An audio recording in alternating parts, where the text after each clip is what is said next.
Hey guys, it's MrsLittrell again. Last time we met, we left off at this pre-writing section. This is what you have to do, hopefully before you leave today. So you should be on your separate document still, right? We're in pre-writing. You have to get these 4 blue headings done and get it turned into the forms link.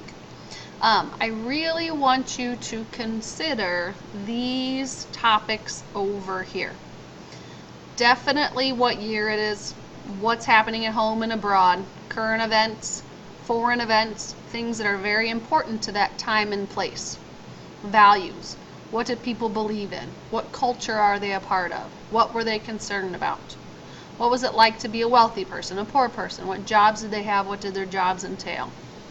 How did people dress? What did they eat? What did they listen to on their phonographs, right? Pretty rad. What books were popular at that time? Were they into Mark Twain or were they into something else? Also, I want you to imagine yourself living in that time and place. This is muy importante for you Spanish fans. How did you think you would have to fit in that world? Would you have liked living there? Why or why not? Consider these very important things. Okay? Get this done, my friends. The next thing I want you to do is stick with me. If we go back to the narrative website, you have to choose a topic, person, idea from chapter 20. You are going to decide what format you're going to write it in. Are you going to do an autobiography, a biography, diary account, or personal recollection? All of these have different perspectives. I suggest before you choose your topic to look through these examples of how they approached their specific topic. Okay, it's up to you. You get to pick, but I suggest definitely checking these bad boys out on the left-hand side. But you do need to get your name on this list and your basic topic or your person.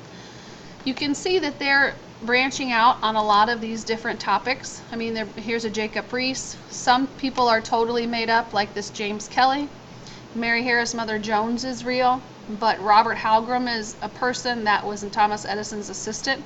This one was pretty clever because Robert Halgram was a real person, but he's making up the story about what it was like to be Thomas Edison's assistant. The biographies obviously are on biography format, and those are pretty self-explanatory. The diary accounts are also pretty interesting because they give you a different perspective of that person. You know, here's a diary of a Carlisle boarding school teacher, which I thought was pretty genius. Diary of Oliver Lewis, Diary of Tegan O'Toole. This is a fictional Irish immigrant, so they're describing that experience. You can see these are very diverse and eclectic choices. That's what I want to see. I don't want to see too many people repeating topics. Be creative in your choice. Personal recollections. These are mainly fictional people, but this one obviously Jesse James, Mrs. Edison, these people are real, but they're writing the fictional story about what it was like to be married to Edison, okay, or perspective of Jesse James. So those are kind of definitely independent and original ideas. So 2 things: get your names, topics right, and then turn in this pre-writing portion of this assignment on the forms page.